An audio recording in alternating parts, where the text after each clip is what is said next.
All right, welcome to the Hard Talk. Now, this program is specially designed to address issues concerning Ghana and anything that pertains to the security as far as Ghana is concerned. So, on this program, we invite um, well endowed, knowledgeable people to have a conversation with, to explain to us what really is going on and what they kind of like or dislike about what's going on in the country Ghana. And today we have a special guest who goes by the name Mr. Santi, who is one of the executives of Apex Citizens of Ghana. So, Mr. Santi, if you can hear me loud and clear, please let me know. Let me see your hand. Yeah, thank you. Yeah.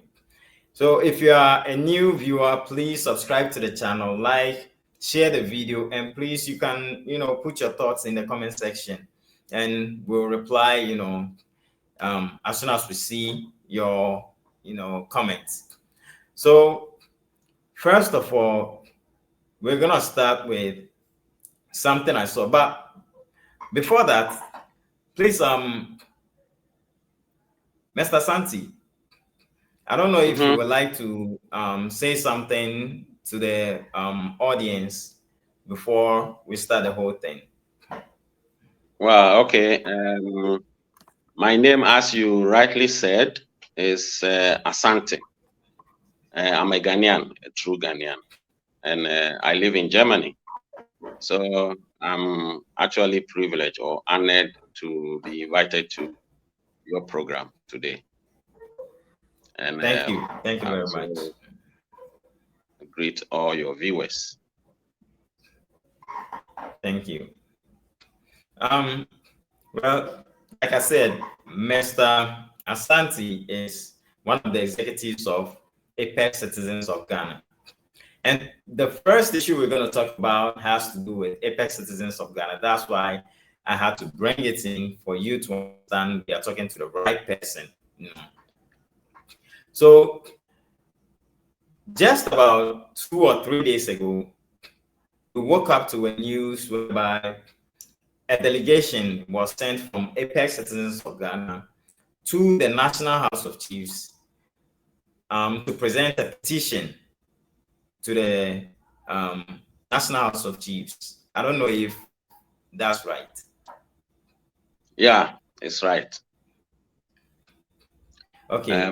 So, like I was saying, we woke up to this video right here, and I would like us to watch the video and then get some explanation from Mr. Asante as to what really was going on or what really transpired in the video. Because he's the right person to give us all that. Okay, thanks. All right.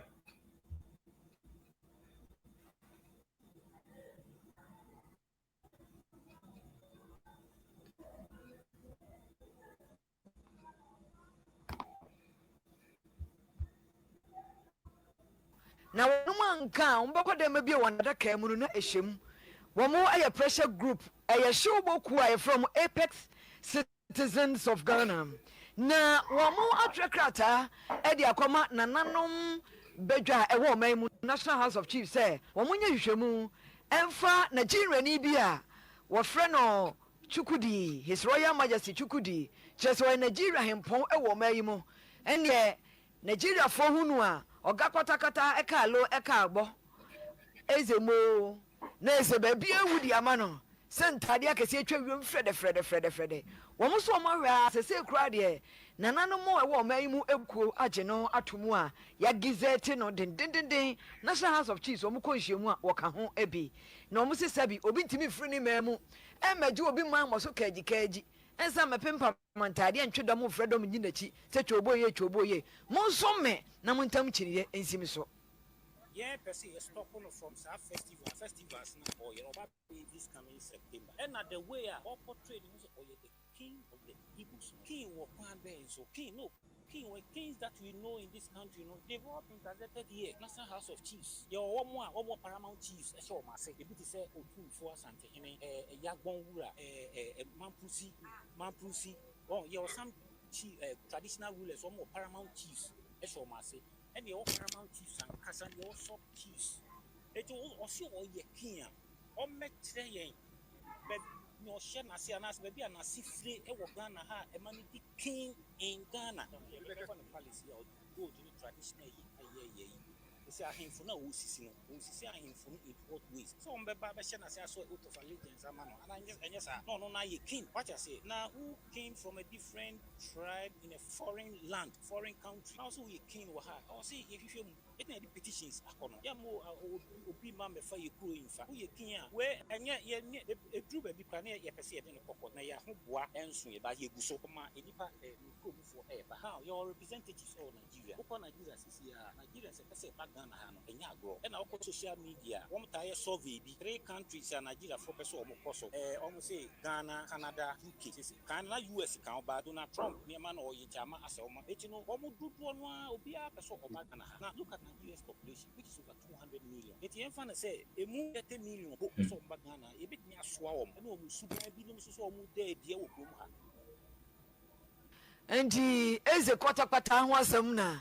One more can Dr. Edward Wilson akasa say king dear eson na nka chief kura no a nti wo akonya papa yi so te so a eso akonya konya chenchirenche akonya wa ya ba te so no wadinde wo enya asam ketewa wo kura de besa ha o kura na nti wansam no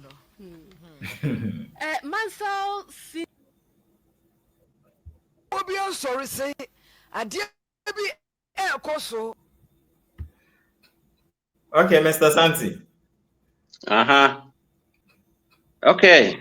Well, thank you for. So, as you saw, yeah. But before you comment on the video, first of all, how did you come about the Igbo king in Ghana? Well, let me first of all thank your viewers and then thank you for inviting the Apex citizens.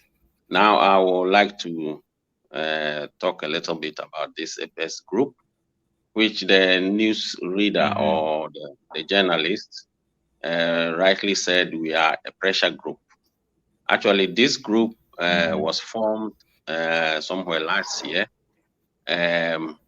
We have representatives or members who are truly Ghanaians, who truly love the country. And in Ghana, in Europe, like in my introduction, I first said, I'm in Germany, I live in Germany. We have some members in Spain, Portugal, UK, US, Canada, Ghana, Libya, in fact, all over the world. We have members there. Now, coming to your question, we've come to see this man or this Igbo man calling himself king in Ghana for some years now. And we've actually come to realize that what is going on in the country, if we do not actually do something about it, a time will come that the country will be no more for us as Ghanaians. Like we usually say in our language, wada and so now online ego abonting, like you are sleeping in your room, but your legs will be outside, literally to say. And so we actually organize ourselves to actually send something to the National House of Chiefs. Okay. So should I continue? So, when the delegation got to the National House of Chiefs, what was the outcome? Like, what are some of the informations they got from the National House of Chiefs, And if they ask questions, like what kind of questions did they go to the National House of Chiefs with, and what kind of answers did they get? Well, first of all, we presented a petition. You know, Ghana is ruled by a constitution, and the constitution is the supreme law of the land. And in the constitution, or under the constitution, we have the Chieftaincy Act that actually stipulates laws regarding chieftaincy issues in our country. Now, the Chieftaincy Act, Section 57, that's 57.1, states individuals of appropriate lineage, duly installed, qualified as chiefs. And this man, he is an Igbo, a non-indigenous tribe in Ghana. So what qualifies him to call himself king on our land in Ghana? And then Section 29 of the same Chieftaincy Act states names of legally recognized chiefs must be entered into the National Register and gazetted. And then when we go to the Section 63 of the Chieftaincy Act of our Constitution, it is an offense for anyone in Ghana who is not lawfully installed by our elders to claim as or himself title himself as king or chief. So this man is a Nigerian, a Nigerian national living on our soil, who claims to be an Igbo king. And he goes to say that he was inducted or has been inducted by the Ghana Traditional Council. So we think his activities pose a significant threat to the peaceful coexistence of the indigenous people of Ghana. And then there's another issue we also. Oh, go on. Mm-hmm. Then there's another issue about land sales or land issues. Now, when it comes to land issues or acquiring land in Ghana, Article 266, Section 1 of our Land Act, with subsection 10, paragraph 1, 2, 6, and 9, states that non-citizens cannot hold freehold titles, leaseholds capped at 50 years, or companies with less than 40% foreign ownership. They are considered non-citizens. So Section 11 also forbids there's another section, which is Section 11 of the Land Issues, which forbids discriminatory land practices. These discriminatory practices protect against ethnic prejudice. But this constitution was drafted for Ghanaians. So it's talking about Ghanaian ethnic group, not foreign ethnic groups. So we demand that all land transactions carried out by this so-called Igbo king, whether he acquired his so-called land of 50 acres, which probably we'll talk about this, that's 250 plus, whether he acquired it through due process. And then he calling himself a king in Ghana or diasporan king, when our constitution does not recognize such, our elders, who actually are the pinnacle of our society, that is the custodians of our society, they should look into his activities and come to explain to Ghanaians why they have allowed him to be doing what he is doing. Because to us, we feel the constitution does not allow him, the laws of the land does not allow him to do that. And he is doing it, which is illegal. So our elders should come out and explain to us. All right. Then you were saying something about his kinship posing a national threat to the country. If I may ask, like, how does his kinship, more likely to pose as a threat to the to the country? Well, he is not an indigenous Ghanaian, and in Ghana we don't have an indigenous tribe called Igbo. The 1969 or 50 something, I was not born by then, the constitution that ushered in Ghana's independence actually recognized the tribes. At that time, during the inception of the I think 58 or 57 constitution that brought our fathers the independence, the tribes who were there at the time, they became Ghanaians. We have the Akans, we have the Gans, we have the Gunjas, the Sisala, Mamprusi, the Evers, the Ahanta people, the Cape Coast Fantis, and all that. And in that constitution, or at that time, we had no Igbo tribe in Ghana. Even we had, there were Hausas and Fulanis or Yorubas who were living with us. But the constitution did not even recognize them at that time. And so why should this man and his people come to Ghana and encroach on us, try to force themselves on us, and then establish his kingdom in the country? This is it raises serious concern about, one, our cultural sovereignty, and we see it as a customary encroachment, and it undermines the sovereignty of our country, the security of our country. Because one day, do you see it? Do you see it as more like him trying to force his tribe onto the nation Ghanaians? Ghana? Like, yes, okay.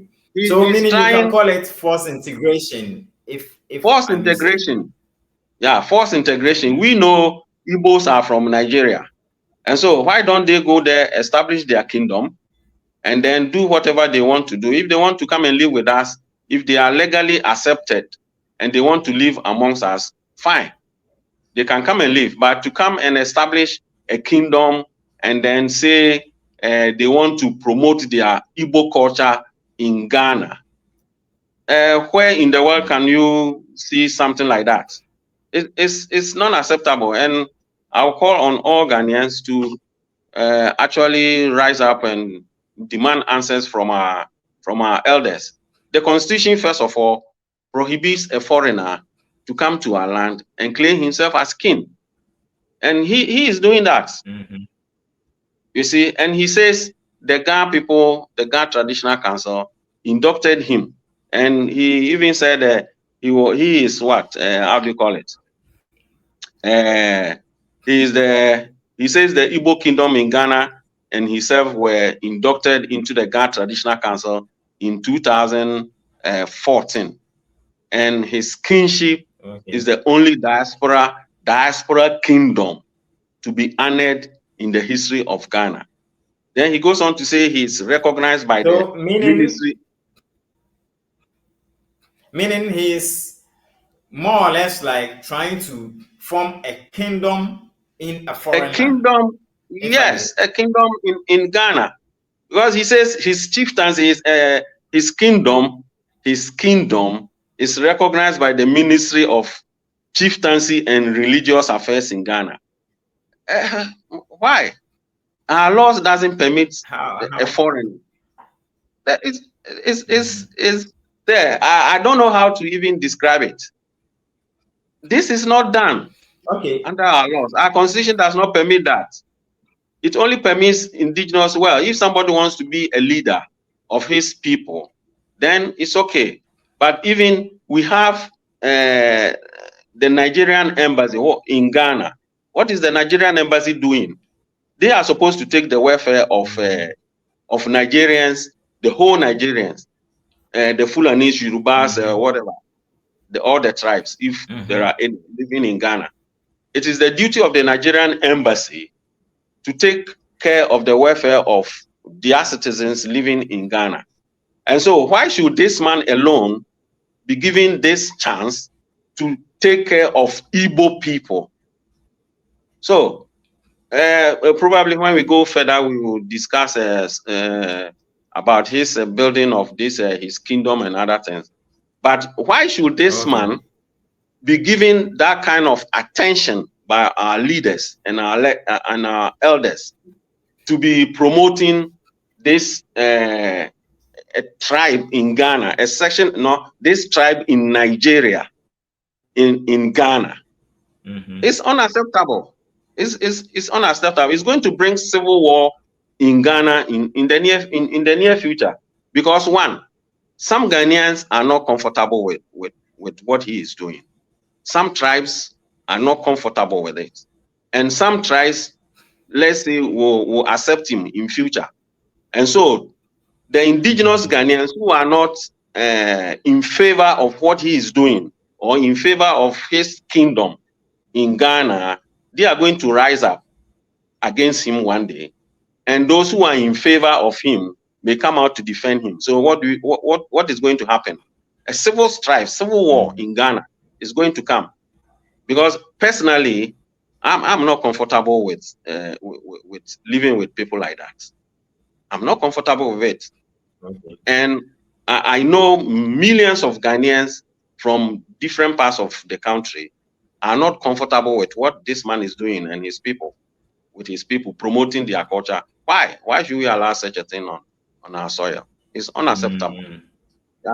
So that is why we send a petition to the National House of Chiefs that they should come.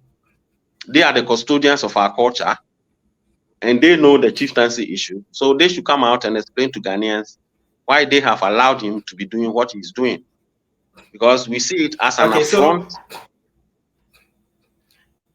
So for him to state that he's been indoctrinated into the Ghana Traditional Council, then he must be gazetted, and the National House of Chiefs are supposed to be aware of his gazetting.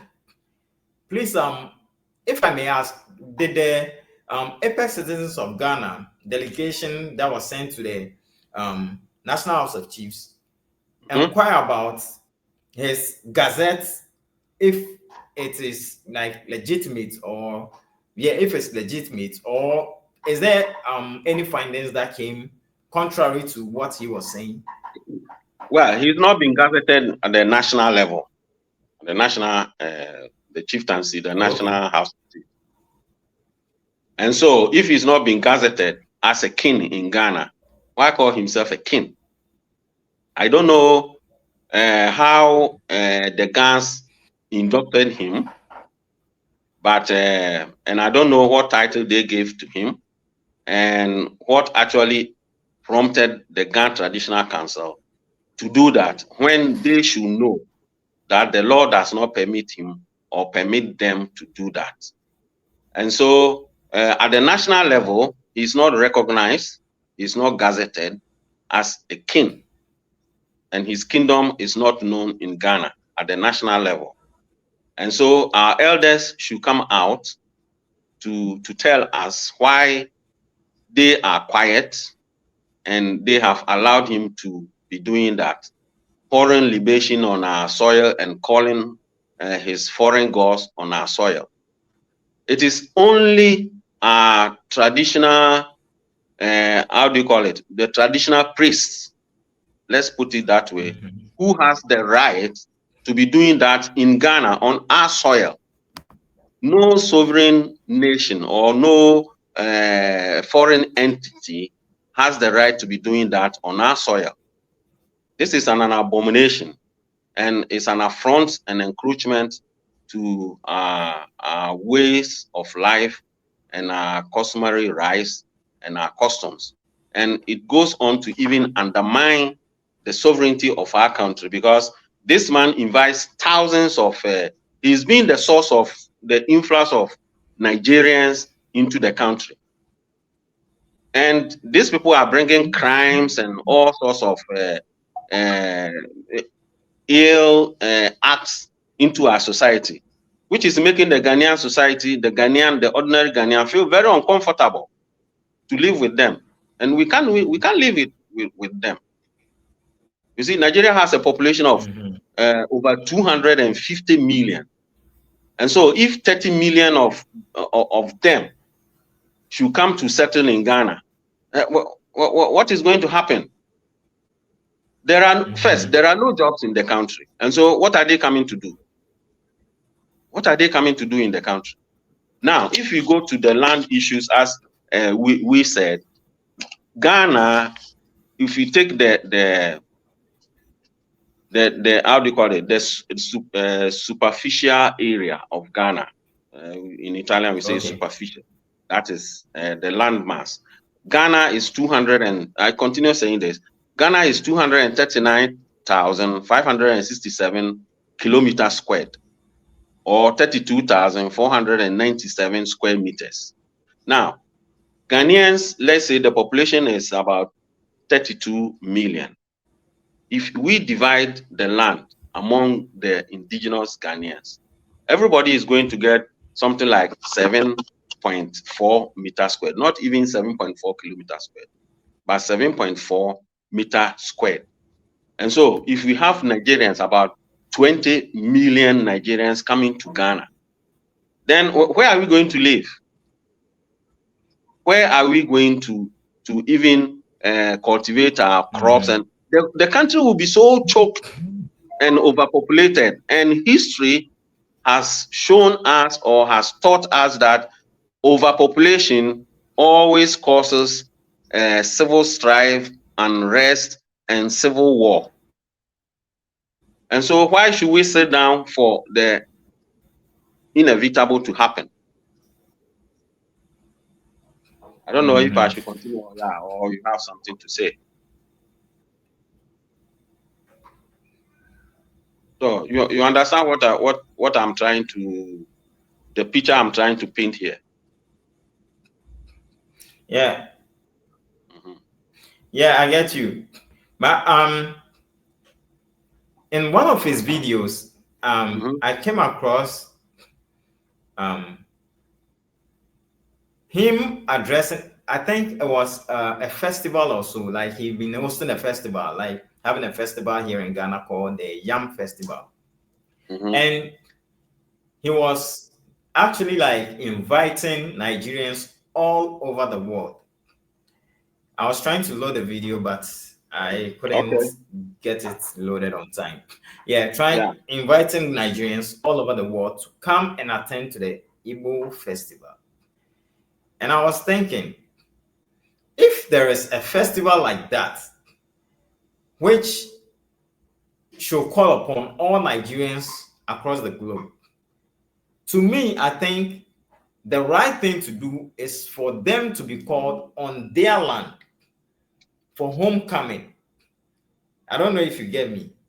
Yeah. I get you. But here's the case whereby he is calling on all Nigerians across the globe to come attend a homecoming in Ghana. How do you see this in the near future if thousands, or I don't know if I should say millions, of his people trooping into Ghana by his invitation happens to, stay and doesn't return, which we already know. We already have a whole lot of Nigerians in their thousands, or should I say millions, living here without any documents. The immigration has no records of them. Just 2 days ago, a Nigerian killed, or I think just yesterday, a Nigerian killed a Ghanaian. And here's the case whereby this guy even sent about 9 Nigerians, from the narration of the video, sent 9 Nigerian friends of his, went and attacked this Ghanaian, stabbed him with scissors to death. Oh my God. And as we are talking, they are on the run. they are wanted, and they are nowhere, but they are nowhere to be found. And if we keep, or if he keeps inviting his people, and which is more likely, some might be, having the kind of mentality, this one who has committed a crime, who is currently being wanted. So imagine we having like his kind, about, let's say, just 100 or 1,000, who can easily kill somebody and vanish. And at the moment, we don't even know whether he has even vanished to Nigeria, gone back to Nigeria, or even still in the country. Because from my research, I realized most of them come here, and when they commit crimes, they run back to Nigeria. And when they commit crimes in Nigeria, they run back here for safe haven, because they are running away from, the law in Nigeria. So, like, now, back to the question, if he keeps inviting thousands of Nigerians into Ghana for homecoming or Yam Festival, and we happen to get more of these kind of people, like, what do you think about this? Like, what do you think? What's your mind on this? Okay. Talking about that video now, I've seen it before. Now, let's go to this so-called his Yam Festival he organizes on the 3rd week of September. He calls it Igbo Day New Yam Festival in Ghana. Now, he invites thousands of Nigerians, Igbo people especially, to come to Ghana.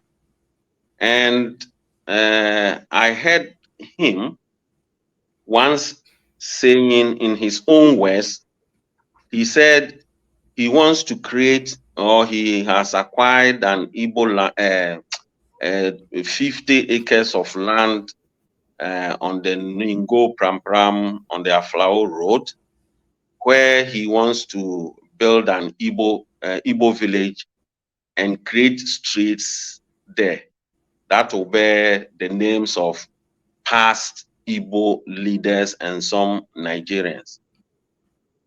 And here, I will emphasize here, let's listen to what he said exactly. I quote from him.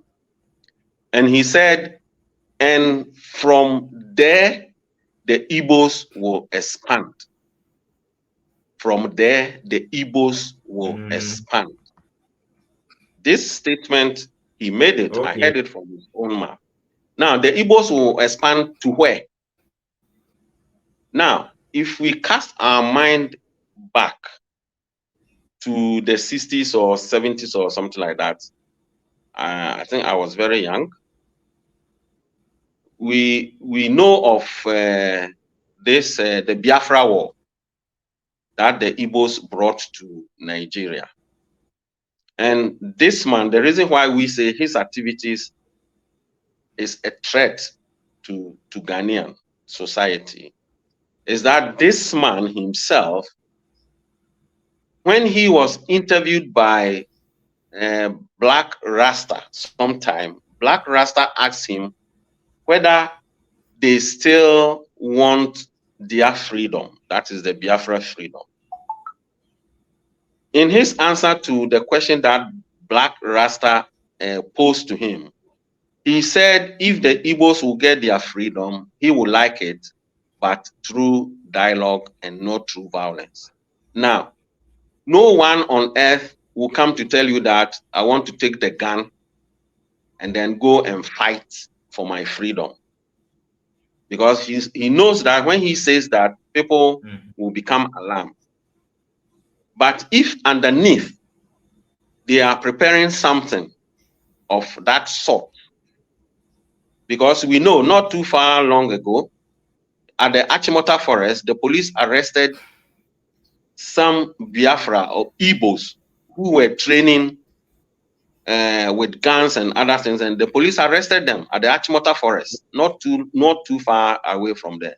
Now, coming to the question of inviting thousands of people to Ghana, these Igbos to come to Ghana, who knows whether they are using it to plan their Biafra agenda again? So these are very serious questions that are people every Ghanaian should be concerned with, and our government should be concerned with. And so, if our politicians are not actually doing anything about it, then our elders should do something about it. And I will encourage every Ghanaian to get hold of the Constitution, the 1992 Constitution, and read it. Don't just come to the social media, shout, insult, and say all sorts of things incoherently. Go and read the Constitution and know your right as a Ghanaian, and defend your right, defend your space. Don't allow anybody to come and take away your space. Ghana belongs to Ghanaians, not Igbos. Ghana, the country, belongs to us. Our ancestors or our elders, they fought and shed their blood to get us to where we are now. So why should we actually allow people to come and encroach on, force themselves on us? We were living in peace, and then all of a sudden these people come to us, they won't obey the law, and they are terrorizing the ordinary Ghanaians. Just like how you said a Ghanaian was stabbed by Caesars and by 9 Nigerians and they've run away. So why should we allow this thing to happen in Ghana? If our leaders are selling the country to Nigerians, then they should come out and tell us. If our political leaders are selling the country to Nigerians, then they should come and tell us. Let's stop this NDC MPP nonsense and then come together as one, as Ghanaians, and look at the welfare of Ghanaians, of our country, and stop this fighting and bickering and all that. If you don't take care before we realize the country is no more, it's gone. The crime in Ghana now I came across too much. Okay, go on. I came across this video, and he was talking about the trade, the Nigerians trading in Ghana. And I would like us to watch the video, and let me have your 2 cents on that. Okay. On what he has to say. Okay. All right.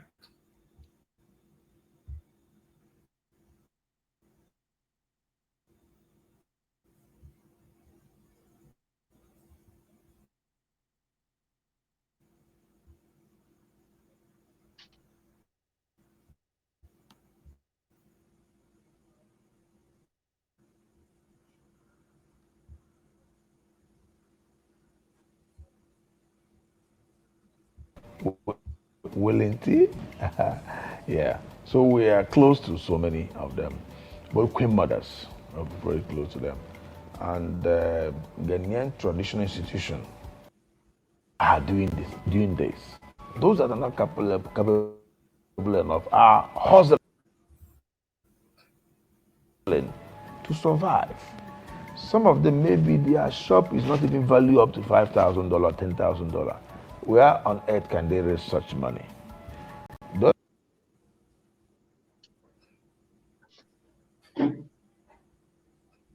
5 Ghanaians, you can trip. Or you open your company by having a Ghanaian as the chairman of your company. Now at that level, you're not gonna do all those kind of declarations anymore. But the question is, how many of our people here can raise $1 million to put in the bank as a share capital, or that can import goods that are worth $1 million in Ghana? How many of them can do this? That is the question. That's where we're having problem that's hanging on our neck. You understand? So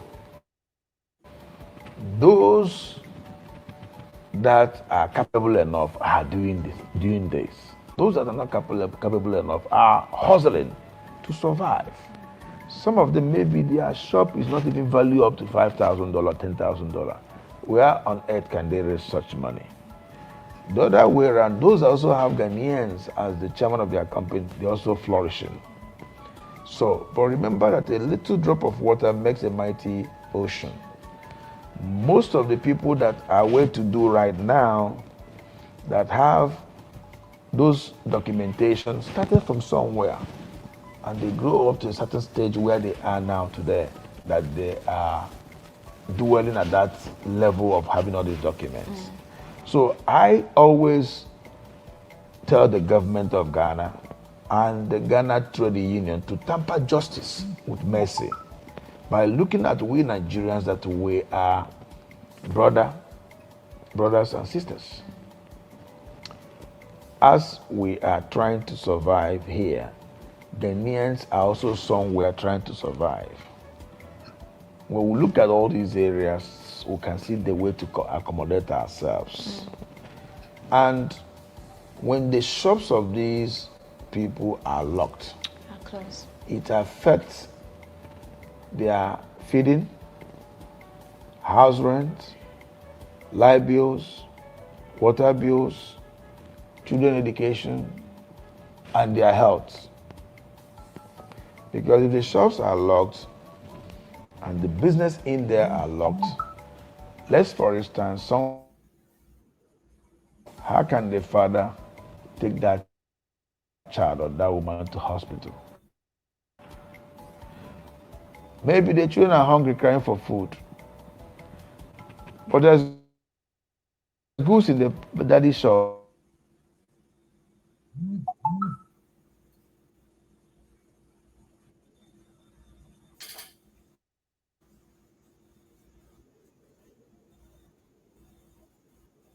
Evil thing to make money. He will go because the kids must eat. The children are in the hospital. They need hospital bills. Men need to pay hospital bills and there's no money. Then you see crime climbing more and more.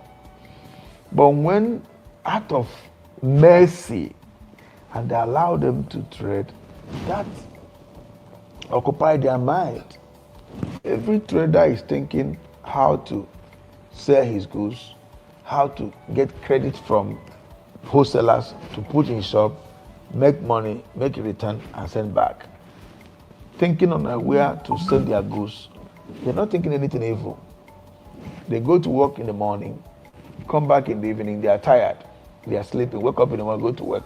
But an idle man is devil workshop.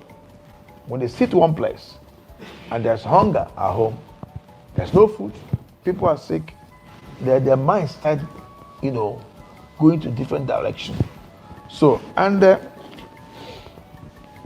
if they are here and their documents, maybe their resident permit is in order, or they have 90 days to stay in Ghana and they are doing business in Ghana, their wife and their children are here. I lock their shop. You can't expect them to quickly go to Nigeria, immediately lock their shop, right? They are still living here in this country, Ghana. How would they survive? So that's why I keep pleading for the government and the Ghana Trade Union to look into this matter and tamper justice with mercy. The other way around, the same people, the same Nigerians are adding more value to the economy of Ghana because most of us that are married, our children are schooling here. From kindergarten to primary to secondary and to university. These things are also adding money to the value of wealth already in Ghana. As we are here, we're also talking good about Ghana back home. And people are also coming in from Nigeria to Ghana to come and live in Ghana because of the testimonies we are giving about Ghana. Just look at the concluded Yam Festival. 520 people came from Nigeria. And some came from America, some came from Israel, some came from other parts of the world. They're all lodged in a hotel. And hiring cars and Uber is involved. They all do shopping in Ghana. And most of them that came from Nigeria flew African World Airline. That's the Ghanaian home base airline. And those that come by road and the whole lot. So at the level of tourism, they have also added money.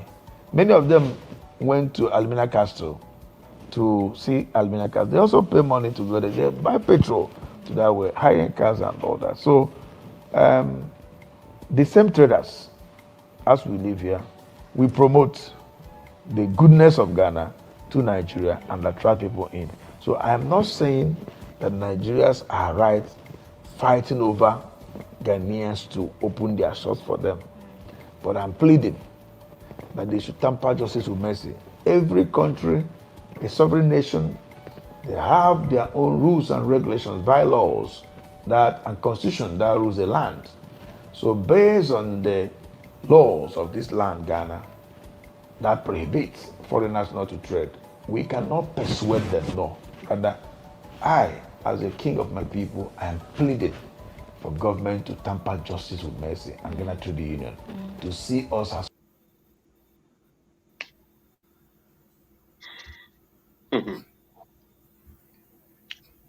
Yeah, Mr. Santi. Yeah. I'm speechless. What did you deduce from this video? Yeah, everything is wrong. I'm actually speechless. You see the entitlement of the Nigerian, their arrogance and their entitlement. When they go to a place, they feel that they are entitled to certain things there. The law is the law. When you go to someone's country, when we Ghanaians, we travel to other people's country, we obey the laws there. We don't go to tell the government to bend the law or to twist the law to suit us because we are poor, because we are there to find our daily bread. When you go there, you adapt yourself to the system in that country if you want to live in that country. And so if the system is not suitable to, if the system there is not suitable to your needs, you pack your bag and then you go. I was telling some people some time ago that I live in the UK for 5 years. When I was there, I realized that I didn't like the country. I didn't like the weather. I didn't like the way they do things. And I didn't like how I have to struggle and do so many things. So I packed my things and I left. I came back to Europe after 5 years of living in the UK. Now, let's come back to what he's saying now.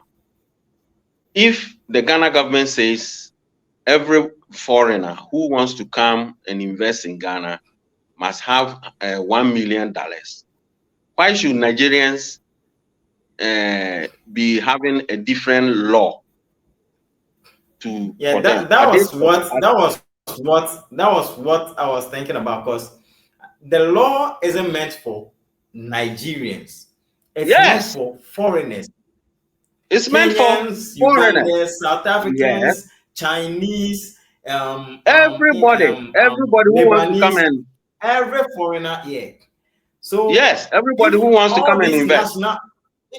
If all these nationalities are not complaining, why is it a headache for Nigeria to the extent that they want the government to bend the law to favor them? To sue them. This is why I'm saying the arrogance and the entitlement of the Nigerian. That is how they are. You see it. Now, he is talking about importing goods, importing goods, importing goods. What about our local manufacturers? You are not coming to set up a factory that will produce goods in Ghana, made in Ghana goods, and export them so that you create jobs for our people. But you are rather coming to stay on our land and then import goods, fake goods into the country and sell to the people. So one way or the other, you are killing the local industries. You are coming to suffocate the local industries, and nobody is going to buy from what is being produced, because the local products, sometimes because of taxes and other things and regulations, it becomes a little bit expensive. And so you import goods from China, from Nigeria, and only God knows whether they are even good for consumption. And then you come and dump them on our local market and kill our local entrepreneurs. This is what this man is saying. And this is what he is pleading the government to allow him to do it, he and his people. to kill our local people who are so hardworking, have established their companies, and they are producing made in Ghana goods to promote Ghana, to promote Ghana's economy and then industry and the made in Ghana products. And this man wants to flood the market with cheap goods. This is what he's saying. Now, there is something that Ghanaians don't know. And sometimes I become so worried why our leaders are so, how do you call it? How will I use, I want to find the inertia. I don't know whether I'm using, it's a technical word. The inertia on the part of our leaders to actually stand up and see the things the way it is. You see, Nigeria, I think they have a free port there. And so when they import things to the country, they don't pay much taxes. Ghana, if I living in Germany, if I send a car to Ghana right now, there's so much I'm going to pay as a Ghanaian, as a citizen. You see it. And so you allow these people to import things through Nigeria, and then they use the trucks and other things, pass it through the borders because of ECOWAS free movement, and they come and dump it on us. Now, a lot of our people, a lot of Ghanaians are having kidney disease. They are having, how do you call it? Liver disease. They are having heart problems because of these fake goods that are finding their ways into the country. Why? Why should we sit down and allow this to continue? If the law says 1 million, and so Nigerians want to bend the law, then the Indians will come. They will also want to bend the law. The Chinese will also come. They will also want to bend the law. The Turkish will come, and they will also want to bend the law. The Lebanese will come, and they will also want the government to bend the law for them. So, are we living in a banana republic or what? Then why? Yes, this is what this man is telling us. If we should bend the law to favor Nigerians, then we should bend it to favor the Indians. We should bend it to favor the Chinese. We should bend it to favor the Lebanese and the Turkish who are coming there. The Iranians have lived with us. Iranian, I think you live somewhere where you know where they had this Iranian brothers that they produce. How do you call it? Flour. I never heard the Iranian or the Lebanese who established their Captain. I know Captain because my uncle worked with Captain in the 70s and 80s. You see it. I never heard the Lebanese saying that the government or the Indians who Dakmak and other things telling the Ghana government to bend the laws to favor them. Why should we bend the law to favor Nigeria? If a Nigerian comes to Ghana and he's finding it difficult to live there, he should go back from Ghana to Nigeria. How many hours does it take a flight? 2 hours. Go back and stay in your country and farm and produce something for yourself and for your people. There are no jobs in Ghana. And then you come to Ghana there to come and hustle. Hustle for what? Hustle for what? And he said something that has made me so infuriated. He's saying there are Ghanaians that living in other people's land. Why should he be occupied with Ghanaians living in other people's land? Why? Leave the Ghanaians to sort out their own selves in wherever they find themselves. And then you sort yourself in your country. Build your country and live there. What value is he adding there? And how much are they taking from our country? He says they are bringing tourists, they are bringing that. How much are they taking from our country to Nigeria? Now we have cocaine. Ghana is becoming the center for cocaine exportation in the whole of West Africa. How many Ghanaians are involved in cocaine dealing? You see, these are very serious questions that every Ghanaian should rise up and ask. We can't sit down for people to come and take us so cheap like that. Why? Like I said, if our leaders are selling the country to Nigeria, it's like if no, go on. So according to him, he's saying if their people are prevented from trading in the marketplaces because of the requirements, it's one way or the other leads them into, committing crimes just to, survive. And that if a child is sick, there is school fees to be paid, there is home to take care of. How does the Nigerian who's been prevented from trading, should be able to come up with something to, take out, look after his family? So one way or the other, it's kind of like pushing them. That's one of the contributing, like from what he's saying, that's one of the contributing factors that pushes them into committing crimes. How does that sit with you? That's a useless justification. Now, my question to him, or my question to those people who will advance such type of useless argument, is that, do I have to do bad that good may come out? This is the question that we should ask ourselves. Do I have to commit a crime that good will come out from the crime? I can't do that. So now you go to a place. Ghana is a third world country. It's underdeveloped. You go there and you realize that you cannot live there. There are no jobs. Ghanaians are jobless. Even Mahama, quite recently, Mahama was, I think, one of the NDC government, the officials were saying that they are entering into agreement with, I think, Dubai or something like that, to export labor or something like that to those lands. There are no jobs in Ghana. And so why do you have to come to Ghana and expect that Ghanaians should bend their law or should favor you or create some kind of special conditions for you to be able to live? If you are not able to do that, then you will go into committing crimes in order to pay your child's school fees, in order to feed your child, in order to how do you call it, to live in that country.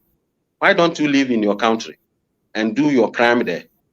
At least the government will actually be on his toes, be aware that there are no jobs in the country, Nigeria. So you should do something for the citizens. We are pressing our government to do good for us. So why don't you stay in your country and also force your country, your government, to do good for you, so that you remain in your environment. You just be in your environment. Because even if you go to the Bible,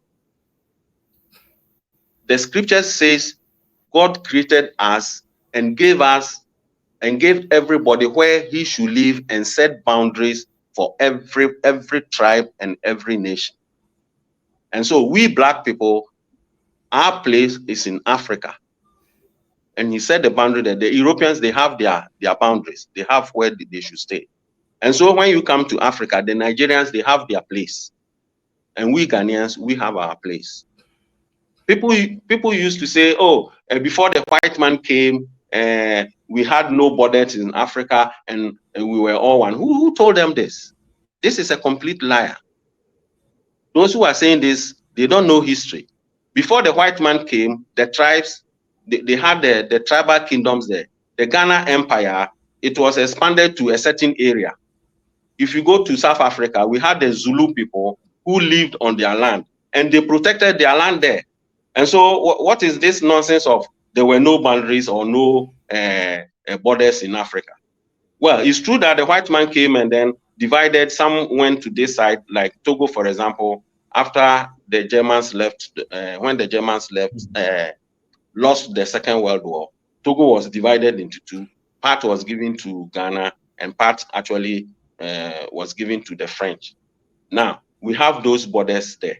But the borders are drawn and they are not going anywhere. We are not going to change it. And so why say that the white man did this kind of, it doesn't sit well in my mind. And I think many Ghanaians, will not even understand it. This Pan-Africanism they are preaching during Kwame Nkrumah days, and if the question we should ask ourselves is, if Nkrumah were to be alive today, what will he do? That is the question that we should ask ourselves. We cannot say Nkrumah was preaching that 60, 70 years ago. So that era, the conditions there should come and bear with us. Ghana has expanded. We are almost about 32 million now. On the eve of independence, the population of Ghana was only about 9 million. And so, what do you think Nkrumah would do now? And not what he did yesterday? This is the question we should be asking ourselves. And so, coming to add value, what kind of value? Now, we have a red, I don't know what kind of this thing, and Ghanaians are complaining that it's Nigerians who are selling it. Is that value? There's a certain video clip somebody showed me, and then Nigerian girls somewhere in a disco doing live sexy dancing or something. Is this value? Is that how we were when we were growing up? Oh, my people. Well, I don't know. I have to take water because my heart is boiling. Okay. We are. I think we will have to do a part 2 of this. There is more to discuss. We will have to do a part 2 of this. Okay. Before we go, can you please let the audience know, in case anybody wants to join the Apex, like how do they get in contact with you guys if they want to join the group and all that? Okay. If any Ghanaian, we want true Ghanaians. We don't want my father is here, my mom is from there. No, we want true Ghanaians because they are the people who really understand our problem and our point. And so please, those of you who are watching, if you are not a Ghanaian, don't make an attempt. Yes. Because you will be faced out. If you think you are coming to spy on us and come and create confusion, we shall surely fish you out. We have the mechanism to do that. Now, every Ghanaian who wants to join us, the door is open. Our arms are open. You should see Mr. Rash, and then Mr. Rash will direct him or her to us. Yeah. If one wants to join. If one wants to join. So anywhere in the world where a Ghanaian is and is truly concerned about what is going on in our country, if we don't sit up, there will be no tomorrow for Ghanaians. There will be no tomorrow. We must be very, very careful. So any Ghanaian who wants to come and join us is free to come. Please see Mr. Rash. Call him. The number will be shown on the screen. You call him, and then you'll be free to come and join us and contribute to what we are doing. We must save Ghana. Ghana is for us and for our children and those yet unborn. And so our fathers and our elders, they fought and laid down their lives for us. It is now our turn to also do something for our country. So thank you, Mr. Rash.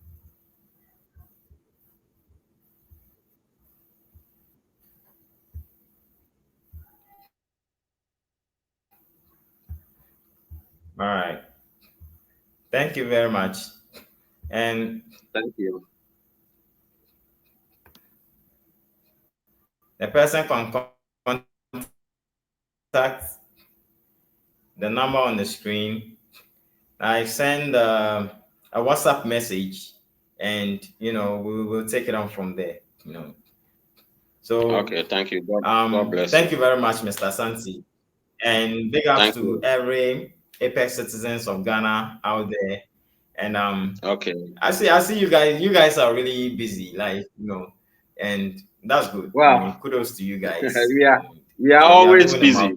Yeah, we are always busy. For God and country, though. We should do less talking and do more action. You guys, if you haven't subscribed, please subscribe, like the channel, and please share this video. And Mr. Sansi, do you have anything to say before I sign out? Well, one thing I will tell Ghanaians, those on the social media, that we should do more action and less talking. The talking is becoming too much. I think I even made an audio on that, and probably I will send you an audio when the time comes. We should be doing something. We should be up and be doing something for our country. We can't actually sit down for people to come and take over our country. We can't. Ghana is endowed with enormous human and natural resources. Those of us living in diaspora are overqualified to actually come and lead the country, make available our expertise to the government. So the government should not just be looking at somewhere, you should look within. There are Ghanaians who are willing to come home and help. So you should actually put in place certain, regulations or laws or incentives that will attract Ghanaians to come home, to come and stay and open up their businesses. We shouldn't leave the country for foreigners. Now they are saying that they are adding value, they are coming to help build the country. Before they came, if not because of the good investment climate that we have in the country, will they come? Will they come? They will not come. It's because of the good climate for investment in the country. That's why they are coming. If the investment climate in the country is not good, will they come? So they should just keep quiet and let us actually have our peace somewhere. So thank you, my brother. God bless you.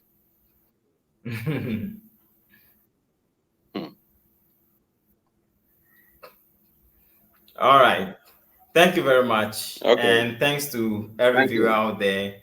Please, like I said, like, subscribe, share, and let us know what you think in the comment section. We'll be going through the comment section, replying those we are supposed to reply, And so until next time, like I said, there's going to be a part 2 of this. So please be on the lookout, keep your thumbs, your notifications on, and I'll see you guys in the next one. Peace out.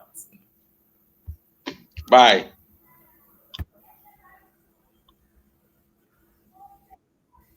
Bye.